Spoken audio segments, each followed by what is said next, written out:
நான் உங்கள் சரவணன். இது உங்கள் யூனிஃபைட் டீச். வாங்க பாடத்துக்கு போகலாம். 8ஆம் வகுப்பு அறிவியல், அலகு 16, நுண்ணுயிரிகள். 16.1 வைரஸ். நீங்க எங்க சேனலை சப்ஸ்கிரைப் செய்யலைன்னா சப்ஸ்கிரைப் செஞ்சுக்கோங்க. பக்கத்தில் இருக்கிற பெல் ஐக்கான கிளிக் பண்ணிக்கோங்க. 16.1 வைரஸ். வைரஸ் என்பது மரபு பொருள் மற்றும் புரதத்தாலான மிக சிறிய துகளாகும். இவை உயிருள்ள மற்றும் உயிரற்றவைகளுக்கு இடைப்பட்டவை. லத்தீன் மொழியில் வைரஸ் என்பது விஷம் என பொருள்படும். வைரஸ்கள் செல்லுக்குள்ளே வாழும் கட்டாய ஒட்டுண்ணிகளாகும்.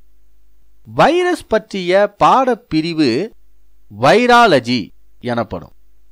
வைரஸ்கள் பாக்டீரியாவை காட்டிலும் 10,000 மடங்கு சிறியவை.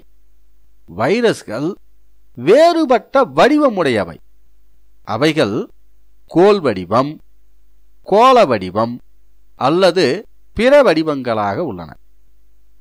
வைரஸின் அமைப்பு. வைரஸானது அதன் மைய பகுதியில் டிஎன்ஏவை அல்லது ஆர்என்ஏவை கொண்டுள்ளது.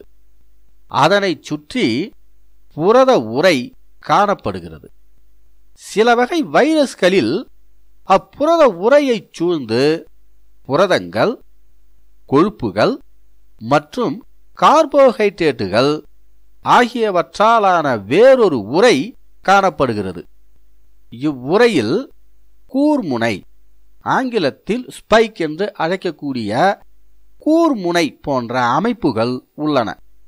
இவை வைரஸ் துகள்கள் ஓம்புயிரி செல்களில் ஒட்டிக்கொள்ள உதவுகின்றன. வைரஸ்கள் தாவரங்கள், விலங்குகள் மற்றும் மனிதர்களில் பலவிதமான நோய்களை உண்டாக்குகின்றன. வைரஸின் பண்புகள். வைரஸ்கள் உயிருள்ள மற்றும் உயிரற்ற பண்புகளை கொண்டுள்ளன. உயிருள்ள பண்புகள்: வெப்பம், வேதிப்பொருள் மற்றும் கதிரியக்கம் ஆகியவற்றிற்கு இவை பதில்வினை புரிகின்றன. ஓம்புயிரியின் செல்களினுள்ளே பெருக்கமடைந்து தங்களுடைய சந்ததிகளை உருவாக்கிக் கொள்கின்றன. உயிரற்ற பண்புகள். தன்னிச்சையான சூழலில் இவை செயலற்ற நிலையில் காணப்படுகின்றன. இவற்றை படிகமாக்கி பிற உயிரற்ற பொருட்களைப் போல நீண்ட நாட்கள் வைத்திருக்க முடியும். அடுத்த வீடியோவில் 16.2 பாக்டீரியாவை பற்றி தெளிவாக காணலாம். இந்த வீடியோ எங்கள் சேனலில் ஆங்கிலத்திலும் உள்ளது.